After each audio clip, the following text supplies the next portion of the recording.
Opo. Sa pamumuno mo, Sec Vince, and I know you na mabilis kang umaksyon at ang gusto ko sa'yo, mabilis ka din magsibak. Hindi naman po, Mr. Chairman. Which is good. Kung kinakailangan lang po, Mr. Which is Chairman. good in a way. Ganun dapat. Kailangan isang leader na may panindigan, may tapang. Hindi yung padilidan pag sibak. Pag meron ka ginawang kalokohan, tanggal. O tulad yan. O yung kontrata, delayed na, tanggal ka. Wala na marami pang mga, hindi na kailan pa mga second chance. Di ba?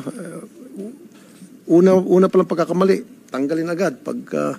Kung ikagaganda ng sistema natin, di ba, Mr. Ortiz, sir? Kaya nga, that's the reason, ngayon pa lamang, ma-identify na ninyo sa mga motorista, mabigay yung roadmap kung ano yung mga alternatibong kalsada na pwede nang gamitin. Dito, binigyan nyo kami. Kanina ko lang na-receive to. Rerouting 1NB, Macapagal Avenue, from Naiya to Terminal 3, Andres Avenue, Salis Road, Magallanes, take Terminal 3 exit, going to Nichols to East Service Road to C5 Road, C5 to Kalayaan Avenue to Shaw Boulevard, C5 Road to Lanuza to Julia Vargas Avenue. This is good, but the public has to be informed. We will conduct, pag na-finalize so namin yan at the traffic engineers ng MMDA in When is it going to be finalized? By June po. Yun po ang first week of June, maglalabas na kami kasi. June 13 na. June 13. Tapos sa June nyo palang ipapalabas. Dapat now pa lamang. Baka po by next week. No, kasi may mga sinusurvey pa po ang mga traffic engineers namin. Pero lalabas po kami ng at least a week before June 13. Chairman, di ba matagal na ito pinagplanuhan nyo itong rehabilitation sa EDSA? Dapat along the way na pinagpaplanuhan nyo na ito, agad-agad pinagplanuhan nyo na rin yung rerouting. Meron naman at agad-agad para weeks before, in-announce nyo na ito na yung mga kalsada. Existing na po yung mga additional lang po na pina-finalize namin na aside from Mabuhay Lane. When are you going to inform the public? Yung Mabuhay Lanes po, I want it now. nailabas na po yan. I want it now. But yung additional alternate routes na sa ngayon kasi wala pa di ba? So dapat now na ilagay nyo sa website nyo. At ako nasa website na po yan yung mga Mabuhay Lanes. Matagal na po yung from north to south to north. Rerouting schemes? Wala yung ibang rerouting scheme na publish na rin ho namin. But we're still looking for more alternate routes, especially yung paggamit ng, kung galing ka po dyan sa South Super Highway, may daan po dyan yung sinasabi nating East Service Road na ang tagos mo, C5. Kasi ang C5 and EDSA parallel na kukunti lang ang nakakaalam. And ang kadalasan ginagamit EDSA. Pero kung may tuturo namin sa ibang motorista na may daan nga po dyan, mas mapapadali. Chairman, dapat i-disseminate nyo itong information to sa media. Kasi hindi naman lahat ng tao pupunta sa website ninyo. Yes po. Whereas pag sa media, mas mabilis. I-announce lang ito sa lahat ng channels. We will. Para may announce, mabigyan sila abiso. Secretary Vince? Mr. Chairman, you're absolutely correct po. No? This information needs to be disseminated now, as early as now. So, I think ang gagawin na lang po ng, namin, together with MMDA, is we will show the routes very clearly in both map form, kamukha po nung nasa kamay nyo, at i-detalye yung turn by turn, kumbaga sa Waze, turn by turn na direction para dadaanan ng mga kababayan natin. At ito po ibibigay sa media at the latest by tomorrow. Okay. Mr. Chairman. Ready naman na po yan. Oo, we will just disseminate it para po. And kasi mga po, kagaya na sinabi ni Attorney Vic, nandiyan na po yung Mabuhay Lanes na yan. I think ang sinasabi lang po niya is meron pa pong iniisip ang MMDA na dagdag na alternatibong rota na fina-finalize pa nila, pero tingin ko naman baka naman po by next week. Yung mga dagdag na yun ay ma-disseminate na rin po. Pero ito pong existing by tomorrow ay di-disseminate po. Yes, Mr. Chair. How about yung mga signages? Naka-ready na rin para i-guide yung mga motorista na ito papuntang Mabuhay Lane, ito yung papunta sa rerouting scheme. Yung mga traffic signages po sa Mabuhay Lanes, in place na po siya. From QC to Makati, kung susundan nyo yung Mabuhay Lanes, tad-tad ho yung mga side streets at alternate roads ng Mabuhay Lanes.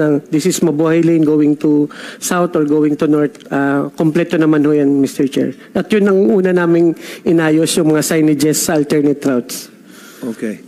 Mr. Chair, if I may add lang po. Mr. Chair, in-announce din po ni Chairman Artes ng MMDA kahapon na isang critical na kailangan ding gawin ng MMDA at katulong ng lahat ng mga LGU ay yung sisiguraduhin na itong lahat ng mga alternative routes po na ito ay free from obstructions. Okay. Illegal parking, baka may mga illegal vendors na nandyan. Kailangan po yan at kinumit po ng MMDA at ng mga LGUs natin ay clear po yan para tuloy-tuloy po ang daloy ng mga sasakyan. So, makakaasa po kayo, Mr. Chairman, na gagawin din po ng MMDA yun. Okay, so meron ako nakita rito na meron kayong traffic signage na sinasabing magkakaroon ng temporary rehabilitation, lane closure, which is good. Sana sa kahabaan ng EDSA, meron tayo nito. Actually, it was placed during the weekends by Traffic Engineering Center ng MMDA. Bago po magkanda kami ng media press con, kahapon, by weekend, nilatag na ho namin yan para 2 weeks, almost 2 weeks, 3 weeks before the start of the EDSA rehab, in place na yung mga traffic signages and public advisory. Sa buong kahabaan po ng EDSA yan, from northbound to southbound and southbound to northbound, nakakabit po yan lahat. Okay. Sino-sino pong exempted sa number coding? Alam ko yung TNVS exempted ata yun, ano? Yung mga angkas. TNVS, public utility vehicles, yung mga school buses, marked school bus, and electric vehicles and fully hybrid vehicles are exempted as per EVIDA law. So, how would you know kung electric vehicles yun o hindi? Unang-una po, malalaman ng cameras? ang may mga,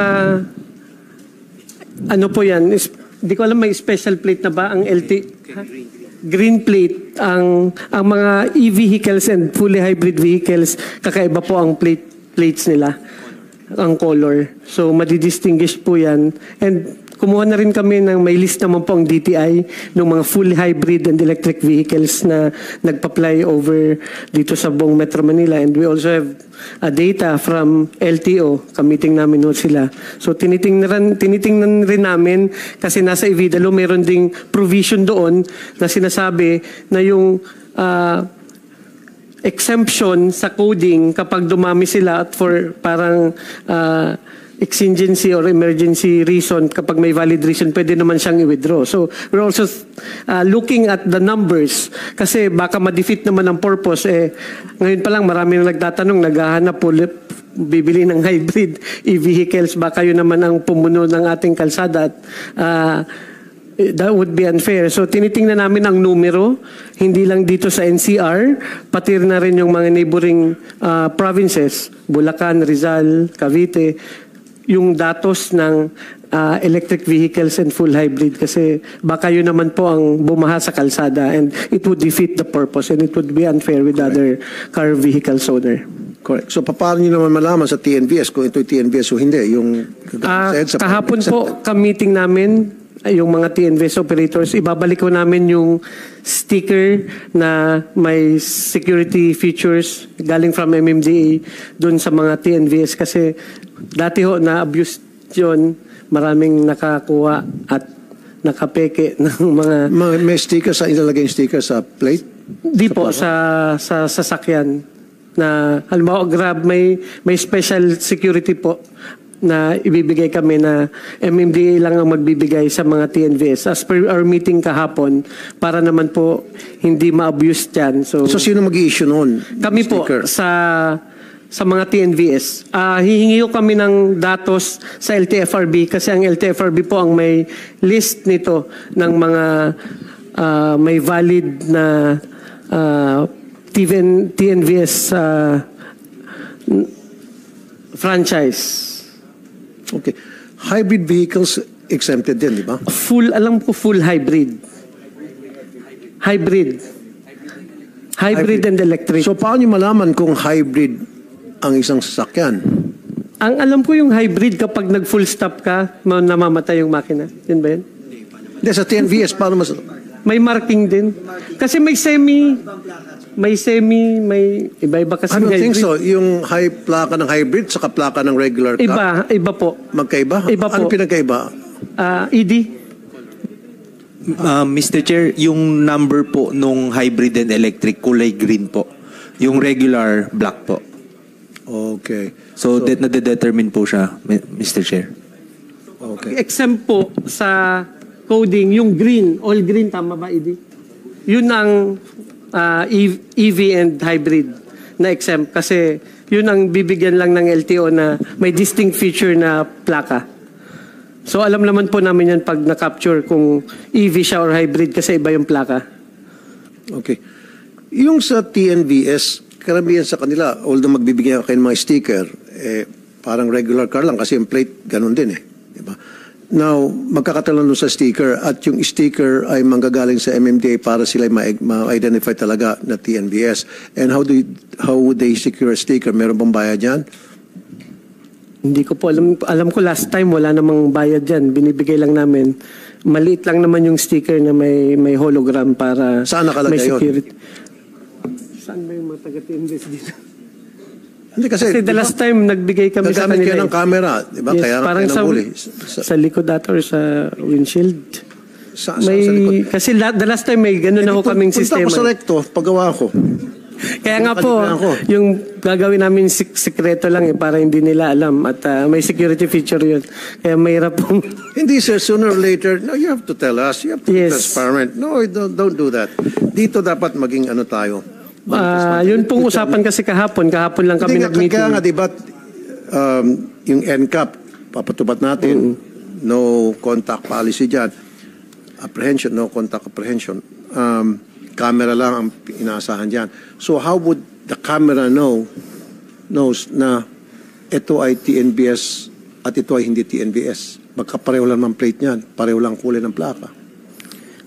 We'll discuss that sa TNVS kung saan yung particular na spot lang na pwede ilagay yung sticker para alam din ng MMDA NCAP team na kapag ito nakalagay at may sticker, they are exempted. Paano natin malaman na hindi maabuso po yun? Like you said, definitely, yun nga po, we'll make sure that the stickers ay kakaiba at may special features na kami lang ang nakakaalam. Saan manggagaling po yun? May pinapagawan po ang MMDA niyan. Hindi, pero sabihin, kayo po mag-issue noon, tapos Yes. ibibigay nyo sa mga operators. Yes po, and basically, we'll have a list from LTFRB to double check yung binibigay ng TNVS company sa amin, corresponding plate numbers. Okay. Kasi meron naman na po dyan expired na at hindi na na-renew. Para hindi rin ho talaga... Okay, so you're gonna go to the listing of... Yes, para may double check ho namin sa LTFRB. Okay. Ganun naman yung ginagawa namin, binavalidate. Mga counter. Yes. Okay. Sige. Meron bang comment yung mga transport group natin? What's your name, sir? Mr. Chair, Kaobet Martin po ng Pasig Kaabet. Basta. Yes po, Kaabet. Magandang umaga po, Mr. Chair, Good morning, at sa sir. member ng committee. Yung pong binabanggit natin kayo ng TNBS, matagal na po namin minumungkahi, Mr. Chair, para yung taxi lagyan na sa pintuan ng TNBS. Yung marking sa mismong lakihan na po sa may pintuan, Grab or TNBS. Kasi yung pong binabanggit ni Atty. Nunez, masyadong maliit po yan. So, marami po ngayon na bumibiyahe na mga talagang, sabihin natin, colorum. So, yung po aming suggestion na parang taxi sa pintuan po ilagay, TNBS or Grab. Yun po yung aming suggestion dyan para ma-identify po natin ang mga sasakyan nito. Yun po yung suggestion namin. At Mr. Chair, tungkol po dun sa NCAP na napag-uusapan po natin, ang Pasang Mazda po, ang ACTO at ang ALTODAP ang nag-file po ng petition sa Supreme Court upang TRO po ang NCAP neto. Tama po yung sinasabi ni Atty. Nunez, hindi po kasama doon sa aming petition ang MMDA. Ang amin lamang pong nilabanan dyan ay ang mga local government sapagkat sa sobrang taas ng penalty na pinapatong sa amin at yung pong mapaplakahang jeep sa mga public transport, kami po mga operator ang nagso-shoulder ng penalties. Kanya po, sabi ko nga, wala pa po tayong facial recognition. So, marami pong sa amin, sa hanin ng pampublikong sasakyan, ang nagmulta po ng napakalaki. Na sinasabi ko nga po dyan, hindi ho namin kasalanan, pero kasalanan namin driver. So, yun po yung isa namin sa pinaglaban na kung maaari po, Mr. Chair, sa tulong nyo, yung non-contact na yan, yung MMDA, hindi po namin isinama yan, dapat magkaroon po ng talagang uniform ang penalties. Uniform na, sir, binanggit niya. Yes kanina. po, yung pong napag-usapang uniform po yan, after ma-TRO po ang NCAP, kami rin po ang nagbungkay kay Chairman Don Artesian, we from the transport sector, na maging uniform na po ang fines and penalties ng 17 cities and 1 municipality. Iyon po ay nagkaroon ng katuparan at pinasasalamatan po namin ng MMDA dyan, Mr. Chair. Bumaba po yun, uniform na po ngayon. Pero going back dun po sa NCAP, talaga pong napakabigat po ng penalty, 2,000. Hindi ho pare-pareho ang kanilang Pero ngayon po, uniform na, yung NCAP, so okay na sa inyo. Well, Sabi ng MMDA, uniform na 17 LGUs. yung po, participate sa one ticketing system. Mr. Chair, yung po sa mga enforcer natin na ticket po ang ginagamit. Yung NCAP po, nakatiaro po yun eh. So ngayon po, nung mag-usap kami after na matiaro ang NCAP, yun na nga po lumbas yung uniform na po ang ticket ng ating National Capital Region o Metro Manila. Yung NCAP, di ba, MMDA, certain parts of Metro Manila, ang nilift yung TRO, hindi partial lang? Ang nilift lang ho ng TRO yung MMDA kung saan yung mga radial roads and circumferential roads under the jurisdiction of MMDA, doon lang namin pwede ipatupad. Kasi doon sa LGUs, marami yung sakop nito. So sa mga LGUs, hindi pa? Hindi pa po. Para maging clear tayo? Yes. Hindi Yes, pa sir. po. Okay. Minumungkahin na rin po namin sa tulong niyo, Mr. Chair. Kung maaari po, MMDA na lang po ang magman ng NCAP sa the whole of Metro Manila. Huwag na po ang local government natin. Sapagkat, yun nga po, kahit na po uniform yan, ang amin po, hindi ho namin isinama ang MMDA during our filing of petition to Supreme Court dahil maganda ho ang kanilang programa. At sa gobyerno pumapasok ang pera. Samantalang nung pong magkaroon ang mga local government natin, meron po sila mga provider. May hatian po dyan na 60-40 sa provider, 60-40% dun sa local government. Kanya ho, yun ho yung aming talagang pinag-aralan at naimungkay sa aming abogado na napagbigyan po kami ng kataas-taasang hukuman. So yung pong pagkaka-lift, nung pong matiaro kami matiaro po yan ay nung August 2022. So, lifted po ng kataas-taasang hukum about 2 weeks ago, this month, MMDA po. Kanya, Mr. Chair, tulungan niyo kami. So Kaabit, gusto ko lang maging malinaw dito yung inyo pong suhestyon na okay sa inyo na magkaroon ng NCAP at MMDA nag-operate, even it would mean sa lahat ng LGUs, sa lahat ng 17 LGUs, basta't MMDA mag-operate. Tama po. So, wala kayong tiwala sa mga taga-LGU? Hindi. Mr. Secretary, Mr. Chairman, nagtitiwala naman po. May kanya lang po, mas nag-hire po sila ng provider, kanya tumaas ang penalty. Samantalang ang MMDA po, sarili nila lahat ng mga gamit na yan, kaya mas mababa ang penalty. At kami natutuwa doon. At isa lang po, karagdagan po, siguro yung pong penalty sa local and now sa MMDA, kailangan bayaran na muna namin ang mga apprehension. Kung contestable violation, siguro po ang mas maganda, wag muna kaming magbayad kung contestable violation. After the adjudication, na kung may kasalanan ng driver namin, that will be time for us to pay the penalty. Pero ang nangyayari po at nangyari noon, bayaran nyo muna bago nyo i-contest. Paano kami makapag-withdraw ng pera noon? Bayad na. So, walang due process doon? Wala po. Parang kasi bayad ka muna bago ka mag-complain. Opo. So, dapat mag-contest ka at kung nakita talagang may violation ka, then you pay. Tama pero po pag yun, nakita wala kang violation, may pagkakamali, then absuelto. Tama po ganun yan, dapat ang due Mr. process. Chair. So, Opo. that's not happening dito sa NCAP? Hindi po.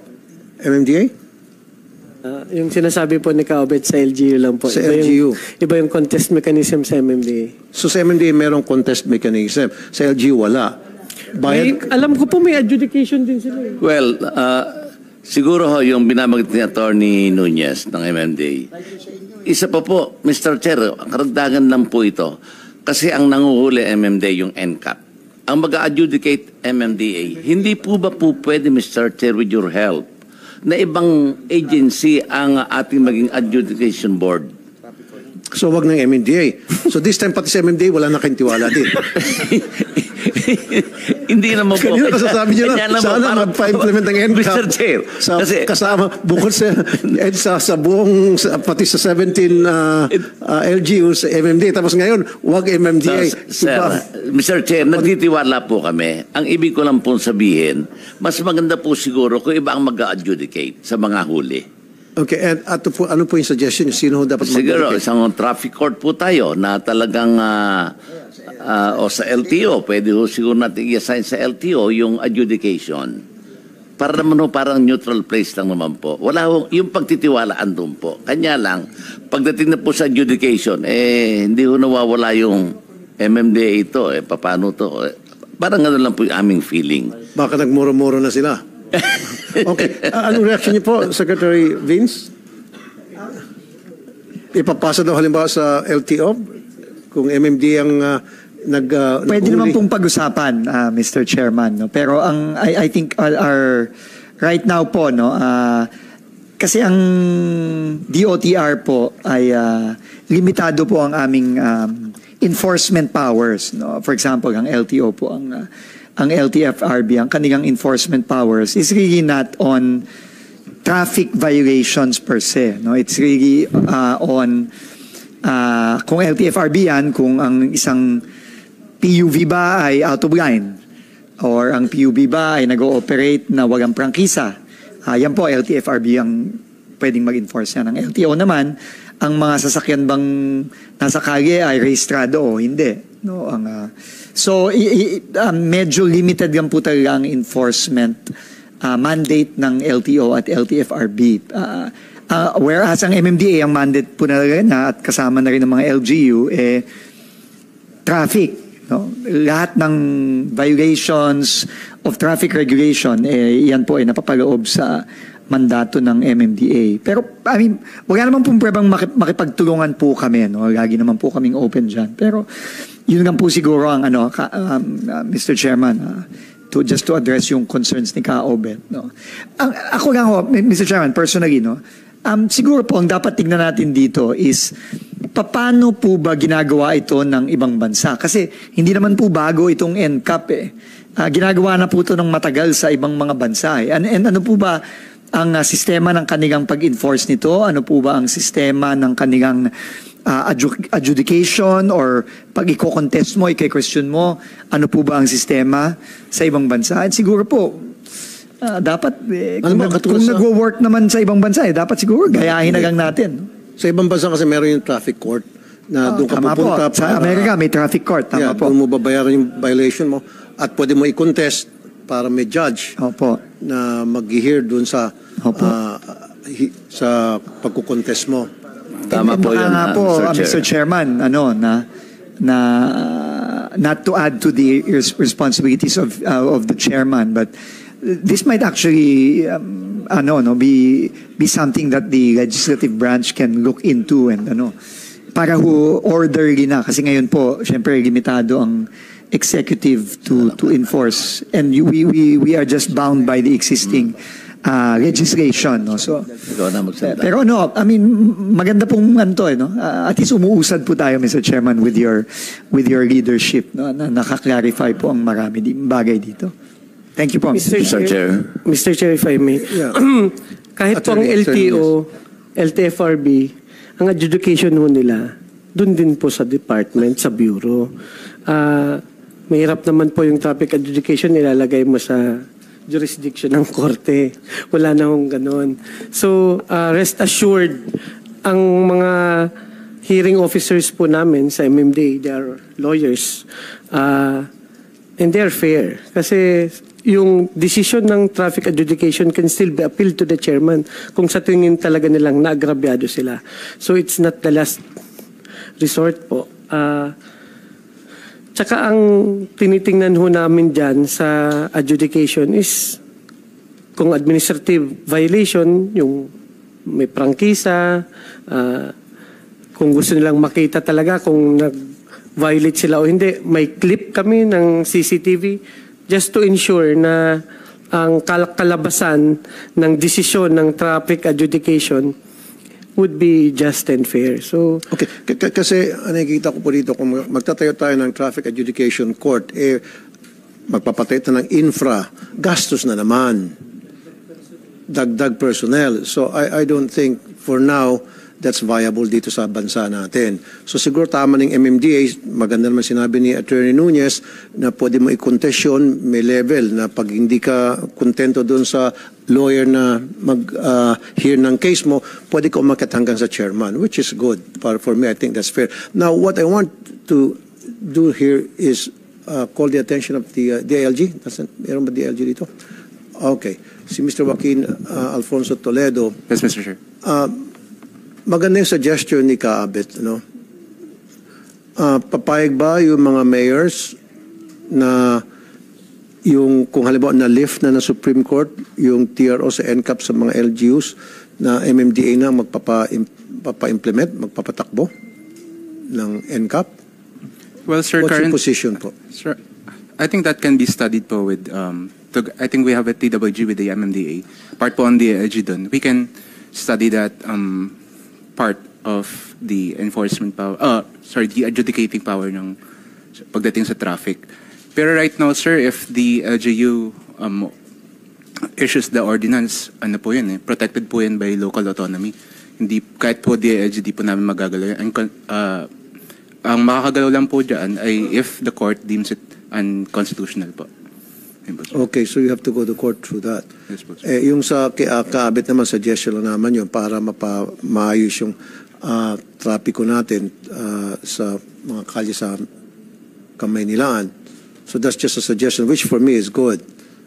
Ngayon, kung sinabi mo, dahil yan ay ordinansa at batas nila yan, that is something na hindi na natin pwedeng ninyong pakialaman. Maliban na naman kung may order from the court. Is that what you're saying? Yes, Mr. Chair. But somehow, maybe you can talk it out with some mayors. Yes, sir, definitely. There's a way to go around it by not going to the courts pa. Yes, sir.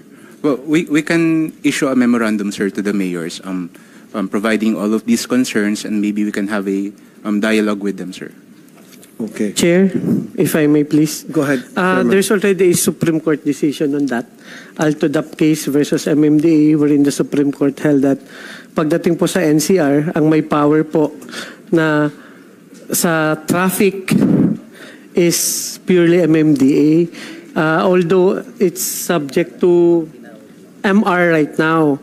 Pero may mga LGU na po na kumbaga sumunod dyan. That's why may mga LGUs po kami ng mga traffic enforcers, MMDA po ang nagde-deputize. Because under that Supreme Court ruling, MMDA lang ang pwede mag-issue ng ticket. Yung mga LGUs, they can only issue ticket if they are deputized by MMDA. So pagdating po sa Metro Manila, pagdating sa traffic management, traffic laws, rules and regulation, ang may say lang po MMDA. Base doon po sa recent ruling ng Supreme Court sa Alto-DAP case, which is under MR lang po ngayon. Saldo-DAP case. So if we'll go by the Saldo-DAP case, so therefore, pwede na pala ang MMDA na mag-implement ng NCAP sa lahat ng lugar sa Metro Manila, including sa 17 LGUs na sinasabi nyo? It may be possible. We'll just wait for the final resolution. Naka-MR lang po yung ibang LGUs dun sa decision ng Supreme Court. Kaya nga, once na natapos na yung MR, it's possible. Na-resolve na, it's possible. Yes, Mr. Chair. Pero ano ito sinasabi ng DILG na dahil mayroong ordinansa, at siyempre mayroon silang sariling batas at they dinyan sa ordinansa na para sila ang mag-implement ng NCAP sa kanilang area of jurisdiction. Pagdating po kasi doon sa recent decision ng Supreme Court, sinabi doon basta mga yung major thoroughfares, roads, circumferential roads and other roads under MMDA, MMDA po ang may say. Okay. So siyempre kung mas mataas naman yung ng decision ng Supreme Court over doon sa mga ordinansa. Yes, although may mga LGUs na nag-MR nag-file niyan, that's why it's still pending with the Supreme Court. And we'll await kung ano pong magiging final resolution ng Supreme Court. And after that, we could decide kung ano pong mangyayari doon sa... Kasi sabi nga nila, yung LGUs kasi may third party na nag-invest ng mga CCTVs na may AI capability. So may ginastos din po yung mga partners ng LGU. So Yun po, isa rin sa So pag issues niyan. may ginastos sila, kaya nga nagsisingil sila ng mahal. Yun eh. The reason why masyadong exorbitant yung fee na or sinisingil para sa mga violation because of that third party na nag-provide ng AI cameras. Before the TRO, that's why yun nga nagkaroon ng single ticketing. All the issues that were raised during the sa TRO ng transport group, ginawa namin ng paraan at naayos namin sa single ticketing issues, yung contest mechanism, fines and penalties, interconnectivity with LTO, yung online payment portals na hindi na kailangan pumunta pa sa mga city hall or iba't ibang LGUs para isettle ang fines and penalties. May mga online na rin sila, payment portals and even sa banks or GCash or Paymaya. Those issues that were raised by the transport group, inayos ho namin yan sa single ticketing system. So siguro makipag-usap kayo sa LGU? Yes, we have a meeting tomorrow with all the traffic heads regarding this issues, sir. Balik tayo sandali dito sa TNVS. So, lahat ng mga mayaring sasakyan ay pwede mag-register sa TNVS para sila ay mabigyan ng tulad naman ng Grab, Joyride, para mabigyan sila exemption.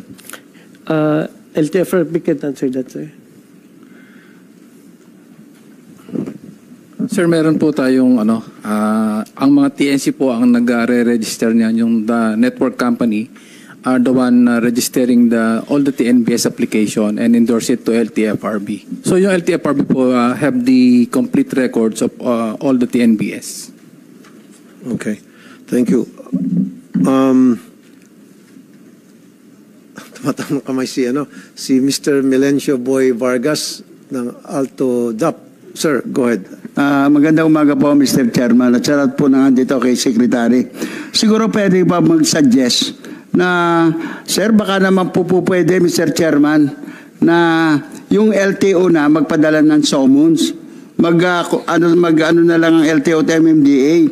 Kasi ang LTO po ang nakakaalam ng mga lahat po ng listahan ng ng mga operator, driver. Kasi nga po ang nagiging problema po namin dito sa sa public transport, no. Halimbawa po yung driver ko nagalit sa akin, nagpahuli tapos umalis na. Paano kung hahabulin? Oo nga naman. May point ka naman. Pero bago siya magkaroon ng galit sa inyo, sibakin mo na siguro yung driver mo. Dapat ma-anticipate mo na itong driver ko, loko-loko to, gagawa to na hindi maganda. Tama po kayo doon, Mr. Chairman. Kasi siyempre, alam mo yung driver, pag kinakagalitan mo, magtanim sa'yo. Ang gawin niya, pahuli na ng pahuli, tapos bukas umalis na. Pero sa responsibility na yung operator, hindi na po responsibility ng LTO yun or ng MMDA for that matter. Yes po, Mr. Chairman. Kaya lang po minumungkahi namin yon dahil sana po yung summons natin within 5 days dumating na para hindi po naiipon. Kasi ang nangyari po kasi dito, lalo po yung ngayon mga how many days? Ngayon ba, how many days ang summons? Sa totoo lang po, may interconnectivity ang MMDA sa LTO. So, kung ano pong nasa database ng LTO, may access po ang MMDA dyan. Pero how long? Kasi ang ano ho namin is within 7 days from the time na na-validate yung NCAP violation, we will send it via PhilPost. Within 7 days? Within 7 days. And they can... Ano yun, 7 working days o 7 days kasama ng weekend? 7 days po, kasama yung weekend. And they could file a protest within 10 working days. And ang MMDA po, hindi ko kami i-interest. Kahit bayaran mo yan after 1 year, wala akong interest sa penalty. Alam niya ni Kaboy at ni Kaobet. O, Kaboy, okay sa inyo. Tama. Tapos yung pagpipili po ng driver, nasa batas po yan, yung diligence of a good father. Ang operator, responsibilidad yung pumili ng maayos at tama disiplinadong driver na yung hindi kayo ipapahamak. Kasi may ano rin ho kayo dyan may obligasyon sa pagpipili. And ang liability ng driver, jointly sa amo. So, we have to be careful in choosing our drivers. So, isa rin po yan na pinapakiusap natin sa mga operator. Kung pipili kayo ng driver, make sure na may due diligence at alamin nyo ang background ng driver na ito. Kasi marami tayong mga buses, jeepney na na-involve sa iba't ibang matitinding road crash incidents. And hopefully, this would be, kumbaga, eye-opener to all the operators kasi hindi lamang lahat isisisi natin sa gobyerno. You have to do your own part in making our roads safe and to have disciplined drivers sa ating kalsada. Yeah. Tama naman po kayo doon. Mr. Vargas, Mr. dagdag Chairman. ko lamang doon sa sinabi ng MMDA ni Attorney Nunez. Ganon din yung sa mga private individuals na may mga driver. Alam mo, katulad ko, may driver ako. Pag nahuli yung driver ko, kahit hindi ako sakay at makakatanggap ako ng summon mula sa LTO, paninindigan ko yon. Pero, kakausapin ko yung driver. Pagagalitan ko, totoo ba itong violation na ito? Bakit ka nag-violate? Tuloy, magbumulta ako ng ganito, ganon. So, it is my responsibility na siguraduhin na yung driver ko ay maayos na driver, hindi siya pawara-wara, hindi siya gagawa ng mga hindi maganda sa pagdating sa kalsada. Yun po yun. Yung explanation ng MMDA. Okay. Si Ma'am Liberty Luna, gusto niyo pa magsalita?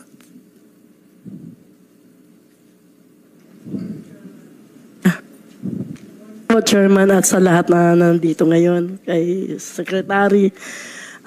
Sa akin po, sa akto, kailangan lang po maayos po yung paghuli doon sa camera, yung capture nila para hindi naman mahirapan yung mga members ng mga public transport. At kung totoo nga po na medyo mababa na po yung ating mga penalties, nagpapasalamat po ako sa MMDA kay Attorney Nunez at sa ating mga nakaikot po dito na sana po hindi lang po naman po to sa public transport, ito rin po ay kasama rin po ang public at private transport po. Magkakasama po ang violation nito, kaya sana po may ayos po ang panghuhuli nila sa camera po nila at papunta po sa MMDA at papunta rin po sa LTO. Yun lang po, salamat po. Thank you. Recently, merong lumapit sa akin dahil yung kanyang mother ay nasagasaan, I think 3 times in my Quezon City. Now, we have to address the issue of sa mga traffic lights and sa mga pedestrian lanes. Ako mismo nakakita ako kung paano winawalang hiya ng maraming drivers yung pedestrian lane na yung pedestrian nagpapatintero hihinto sa gitna at ito masakyan diretso-diretso and pedestrian lane yun. We have to do something about this. So may I suggest whose responsibility would this be na maglagay na tayo ng hump, kahit na rubber hump lang muna, temporary yun, na para at least mag-slow down yung sasakyan. Lagyan natin lahat ng pedestrian lane natin ng humps. Would that be the responsibility of MMDA or LGU? DPWH? Sa national roads po. Sa national roads po, that's the jurisdiction of the DPWH. DPWH? Actually, ang nilalagay yun nila parang yung rumble strips. Pwede rin yun. Meron ba DPWH tayo rito? Comsec? Do we have a member of the DPWH? Okay. Yeah, what's your opinion, Engineer Tagle, doon sa suggestion ko? Yes, sir. So, we will be coordinating po with our counterpart particularly in the National Capital Region on how we could improve the safety of our pedestrian facilities, including pedestrian crossings and our sidewalks po, sir. So, currently, there are locations po wherein we provide refuge island. Ano po? Pedestrian refuge island po, sir. Ano po yun? This is where at the center po of our national roads, particularly for multi-lane areas, this adds protection po just in case po magkaroon po ng two-stage crossing. So kung magkaroon po ng time na ma-stay po sila sa gitna, so added protection po yung median so that they can stay and wait for the traffic po on the other side na Let's magkaroon talk ng gap. about the motorist. So, yung sinasabi ko na naintindihan nyo, tatawid yung pedestrian sa pedestrian lane, nothing will stop ng isang motorista na para mag-slow down. Diretso-diretso lang siya. So, ang point ko is, dapat we have a certain mechanism that would obligate them to stop or slow down. At yung suggestion ko, yun yung maglagay tayo ng hams or rumble strips.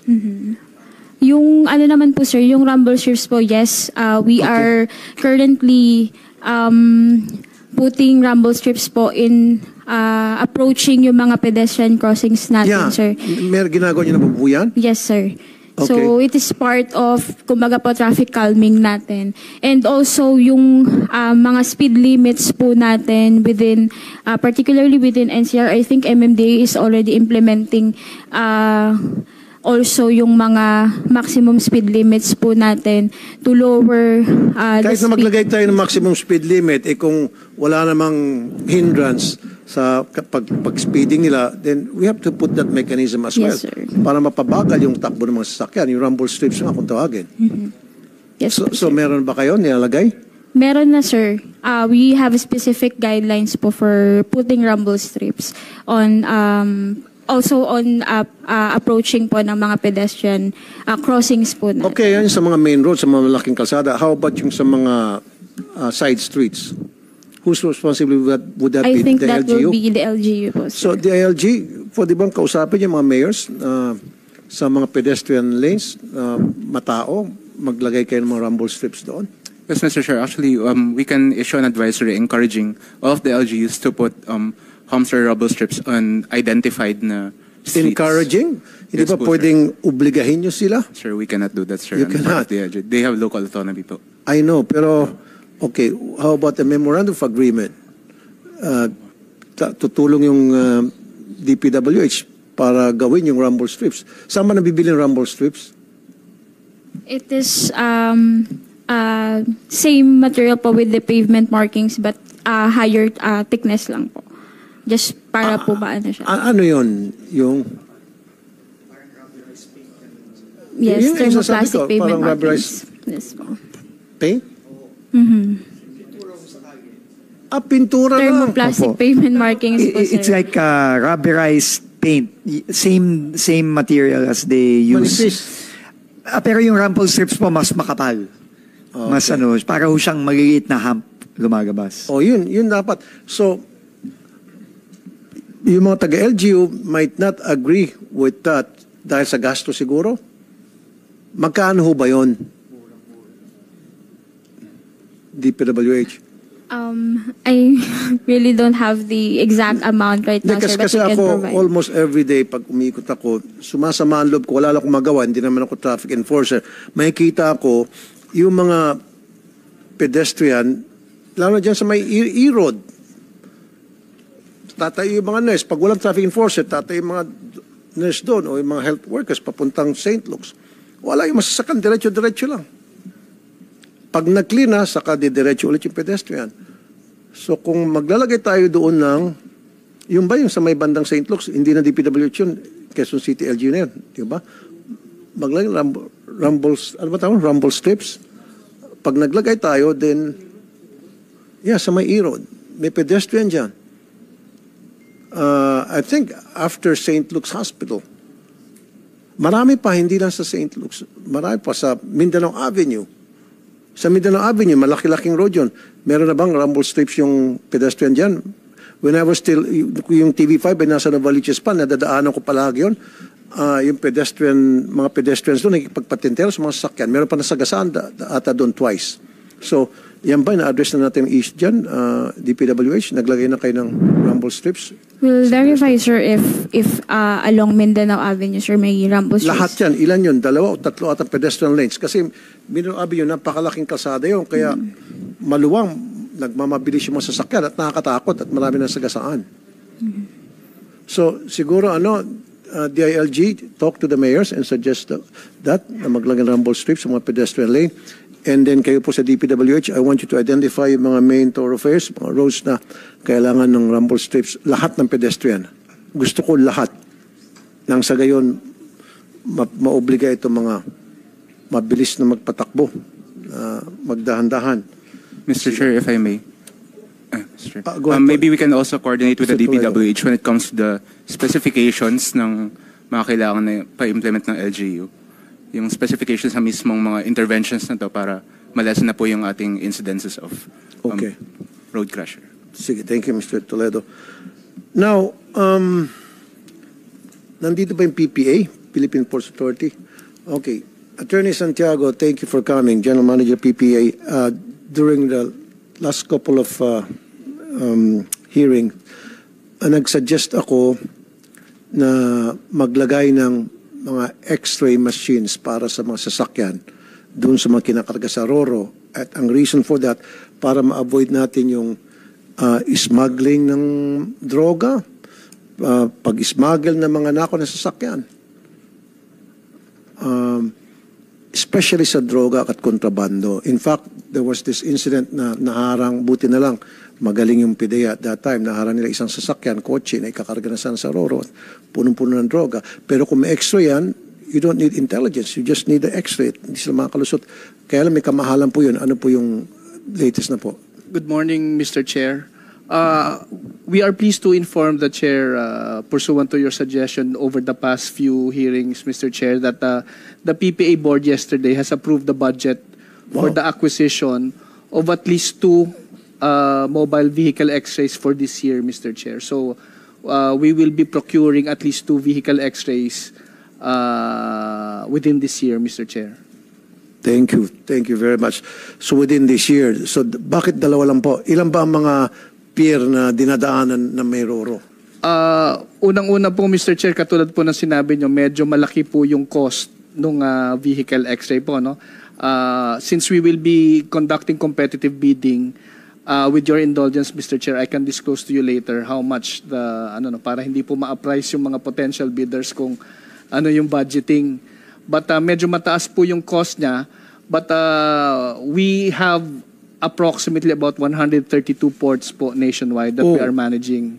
Okay. So we will concentrate po primarily doon sa main access points po na dinadaanan na marami, which is Batangas and Matnog, Sorsogon. So initially po, we will deploy those 2 at those 2 terminals, and then as we proceed, probably for next year, we will try to budget and procure again for the other terminals as we go along, Mr. Chair. Okay, at least mag-umpisa tayo sa dalawa. Okay na yun, kaysa wala. And then as we go along, pag naging successful, mag-a-add na lang kayo na mag-a-add. Okay, thank you. Now, dredging. Andito pa yung DPWH? Ito naman. Sinong nag-i-inspect? Is that DPWH or Coast Guard? Sa mga barko na gumagawa ng dredging to make sure na wala silang violation, say, sa overloading. Kasi recently, nasa news yun, merong dredging vessel na tumaob dahil sa overloading sa Mindoro, overloading ng buhangin. Would that be DPWH or Coast Guard or Marina? Coast Guard? Yeah. Commodore? Thank you, Mr. Chair. Doon po sa operation ng barko, pagdating po sa Pilipinas, dalaw po yung agency na talaga pong nagtutulungan para po ma-ensure yung safety not only of the vessel but the crew and the passengers as well. Ito po yung Philippine Coast Guard and of course ang ating Marina po, Your Honor. So dapat po meron tayong regular inspection na ginagawa sa mga barko na bago sila bumiyahe para masiguro na hindi po sila nag-overloading. Tama po yun, Mr. Chair. Isa po sa pangunahing trabaho ng Philippine Coast Guard. Ito po yung tinatawag nating PDI, Mr. Chair. Ito po yung pre-departure inspection. Meaning po, bago po umalis ng isang pier, yung isang barko po, ang ating Philippine Coast Guard, chinecheck po, number 1, hindi lang po yung overloading o number of passenger and cargo capacity carrying ng isang barko, kundi po yung kanyang safety manning certificate niya. Meaning, tama ba yung number at mga opisyal na nagmaman dun sa barko? Kasi po, pag biyahe na yan, kailangan talaga pong certified, trained, competent po yung mga officer niya. That's sa Philippine Coast Guard concern po, Mr. Chair. Okay. Well, kasi alam ko sa dredging sa laot yun. Opo. And then, after na makapag-dredge sila, makakuha sila mga kailangan ng buhangin, dadalhin dito sa Manila, hindi naman sila paparada sa mga pier. So, ang ibig sabihin, dapat meron tayong sistema na masiguro na yung mga barko na dredging vessels ay na-check natin na hindi sila nag-overloading at tama yung nakalagay sa kanilang Yes, permit na kung saan lang dapat sila mag-dredging. If I may, Mr. Chair, yung binabanggit niyo pong insidente na isang dredging vessel po yung tumaob doon po sa Mindoro po, Occidental Mindoro. Ito po yung sa MB Honghai 16. Ito po nung April 15 po ito ng taon po natin. Ang nangyari po dyan, Mr. Chair, if I may cite, no, yung pong investigation po ng Coast Guard after the incident po, napag-alaman po natin na yung barko po, as far as her certificate is concerned, na inisyu po ng Marina, yung Philippine registry niya po. Kasi po, ito po ay operated and owned po ng isang foreigner. Nilipat po sa atin dito, Philippine registry. Meron po siya. Second po, yung kanyang cargo ship safety certificate. Meaning, safe ba siya magkarga ng kargamento? In this case, buhangin po. Meron po yan. Pangatlo, meron po siyang minimum safety manning. Meaning po, yung number kanyang officers and crew at yung nakasampa at that time, nung siya po ay nagparehistro, doon po sa Marina, meron din po, Mr. Chair. Yung kanya pong tonnage measurement, yung kanyang load line, at saka yung kanyang certificate of stability. So during the time that the vessel was registered, binigyan po ng Philippine flag kasi bareboat charter po yan, pumasa po siya doon. Kaya po siya ay pinayagang maglayag. Now, doon naman po sa part ng Philippine Coast Guard, kami po yung nag-issue ng kanyang sewage certificate. Hindi po magtatapon ng kalat sa dagat, ng kanyang pollution, at saka yung kanyang SOPE po. O yung tinatawag po na Shipboard Oil Pollution Emergency Plan. So, okay po yun, Mr. Chair. And at the same time, nung kanya pong last PDI po, okay naman po yung barko, Mr. Chair. Just that during the time of incident, dun po sa aming investigation po, meron pong 3 factor na nakita po ang Philippine Coast Guard na naging dahilan ng paglubog po ng barko, Mr. Chair. Okay, sige. Thank you. Secretary pala, bago ka umalis, merong ano rito, yung natakil nyo na ito, yung Unified Grand Central Station issue delayed. The contract for the construction of the common station was awarded in 2019 to BFC FSDC. Ano nangyari po dito? Thank you very much, Mr. Chairman. Napaka-importante po nitong issue na ito, and thank you for bringing it up. Tama po kayo, and nagpapasalamat din po tayo sa BF Corporation. They have a representative here. 2019 po na-award itong kontratang to. Originally, I think the contract completion date was supposedly end of 2021. When was this awarded? 2019. 2019. Opo, and the original contract was supposed to be completed by end of 2021. However, alam naman po natin na yung nangyari po noong 2020 hanggang 2022, yung nagkaroon po tayo ng COVID pandemic. And nagka-problema po talaga ito. Unfortunately po, when we took over po nitong early this year, ito nga po nakita natin na halos wala ng trabaho na nangyayari dun sa So ano pong reason ba't nagkaroon ng delay? Marami pong reasons, Mr. Chairman. Primarily, the COVID pandemic was a major reason. Pero nagkaroon din po ng mga... Pero meron tayong 23, 24, 25. Hindi mo po. And I think nagkaroon... Wala ng COVID. Tama po yun.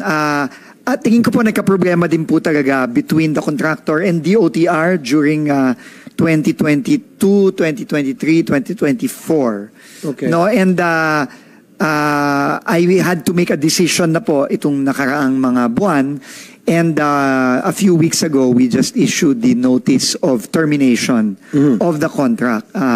This was upon naman po, no, nag-uusap naman po ang DOTR at yung contractor for the past several months, and I think we agreed na I think this is the best way forward, no, na magto-terminate na po tayo. We will terminate the contract so that we can already move on and finally complete the project. Kasi po, Mr. Chairman, no, while it is true na na-award po itong common station contract noong 2019, actually, the common station project dates back to as early as 2008, Mr. Chairman, no? Time pa po ni former President GMA ito na pinag-isipan, pinagplanuhan. Unfortunately, hindi po na-i-implement. No? Hanggat sa dumating 2019. Hanggat sa dumating yung 2019. Pero again, unfortunately, hindi pa rin po siya tapos. And I think I had to make the difficult decision na po of finally saying na let's terminate, let's look for another way. Pero of course, this is without prejudice po dun sa pag-uusap ng DOTR at nung contractor nung 2019. yung BF Construction para naman po magkaroon po tayo ng we can find a way to settle kung sino man ang may utang, kung ang gobyernong may utang o may pagkukulang din ng contractor. We will find a way to solve that. But in the meantime, we've terminated it so that we can move on and look for another group that can finally finish this project once and for all. Okay, andito ba yung BFC, FSDC representative? Yes, President, Mr. Chairman. Ortiz? Okay. Anong reason ba't ho kayo nagkaroon ng pagkahaba-habang delay? It was already mentioned by Secretary. No, aside from COVID. Kasi COVID is 2022 lang. Yes. 21 going to 22. Pero we have 23, 24, 25, 3 years. Yes. Taking note of that one, sir, because in construction, there's such a thing as compounded results. No? Ang mangyari, pag na-delay isa, minsan may tinatawag kaming let's say one process dependent on another, nag-domino effect na. So naging compounded na yung delay and maraming impacted. No? Lalo pagka critical path yung isang punto, 5 nakadepend doon, 5 nga yung madidelay. Pero paid na ba yung contract na yun? Hindi pa po. Hindi pa po fully paid. Hindi pa fully paid. So as I'm saying, we are committed to fulfill our obligation, but moving forward, we've been talking to Secretary for the best interest of the Filipino. Ano yung best solution? That's why we are in agreement in principle on where we are heading to. No? Although we're doing synchronizing with the OTR with respect to obligations, etc. Kung ano po yung makakabuti sa project. Ang makapabuti sa project, cancelahin yung kontrata sa inyo. Yun ang maaaring, yes, he did possibly. the right thing. Yes. Secretary Vince did the right thing. Yun po yun. The other way, sabi nga nila, anong cause of delay? Of course, yun na nga yung COVID. Of course, siyempre, yung mga obligations namin na hindi naman tatakbo kasi na unfunded, di ba? May mga obligations kami, both sides. Nagkakaroon ng delay. Secretary Vince? Mr. Chairman, no, I think bottom line po, and I think the chairman will agree that the best way forward is really to find the fastest way na matapos natin yung proyekto. Kasi mahigit 1 dekada na po to, Mr. Chairman, no, na since pinagplanuhan, na-implement, na-delay, hindi natuloy, etc. etc. Ang dami na pong pinagdaanan nito. And I think ang utos po talaga ng Pangulo sa amin, sa DOTR, is once and for all, tapusin na natin ito. Lalo na, Mr. Chairman, and nandito din po ang San Miguel Corporation, may commitment po ang San Miguel Corporation na matapos na ang MRT 7 finally by 2027, early 2027. No?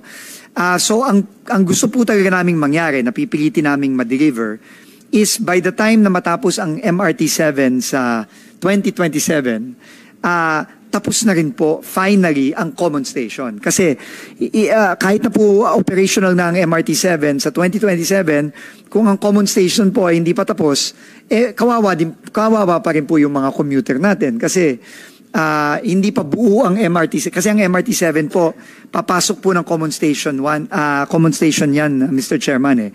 Kasama po ng LRT 1 at ng MRT 3. So ang goal po talaga natin, ang utos ng Pangulo, matapos na ang lahat ng mga proyektong yan finally by 2027. So, and for us to do that, hindi na po tayo pwedeng magturoan pa tatagal tayo ng 6 na buwan o 1 taon na nagtuturoan lang ho tayo Kaya, so before the end of his term ni PBBM, yes, that is the goal. That is the goal with finality. Tapos na ho. At achievable ba yun?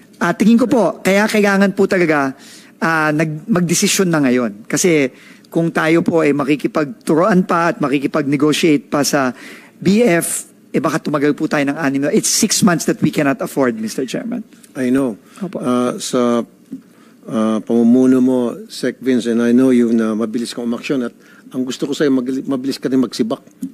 Hindi naman po, Mr. Chairman. Which is good. Kung kinakailangan lang po, Mr. Chairman. Which is good in a way. Ganun dapat. Kailangan isang leader na may panindigan, may tapang. Hindi yung padilidal pag sibak. Pag meron ka ginawang kalokohan, tanggal. O tulad yan. O yung kontrata, delayed na, tanggal ka. Wala na marami pang mga, hindi na kailan pa mga second chance. Di ba? Una palang pagkakamali, tanggalin agad. Kung ikagaganda ng sistema natin, di ba, Mr. Ortiz, sir? Anyway, sige po, sir. Maraming salamat po, Mr. Chairman. And Mr. Chairman, just to, this is off topic po sa hearing mo, but I just wanted the chairman to know that alam ko po, very important po sa inyo yung airport sa Kawayan, Isabela, Mr. Chairman. Yes, sir, Secretary. So, as per your, instructions no to DOTR. Na alam ko matagal nyo na rin po to. Hindi pa po ako nakaupo sa DOTR. Talagang pinipilit nyo na po ito. Tingin ko po by the end of June or early July, night rated na po ang Kawayan Airport sa Isabela po. At makakalipad na po ang ating mga kababayan po sa Isabela kahit po gabi. Yun po yung matagal ang problema. Yun po ang magandang update din namin po sa iyo, Mr. Chairman. Maraming matutuwa. Hindi lang po Kawayan, kundi yung buong Northern Luzon sa eastern side po. Eastern side. Thank you. Okay. Maraming salamat po. Pasensya na po, Mr. Chairman. Kailangan ko lang pong hatakin din kasi kasama ko po sa meeting si GMJ Santiago. Alright. Sige po.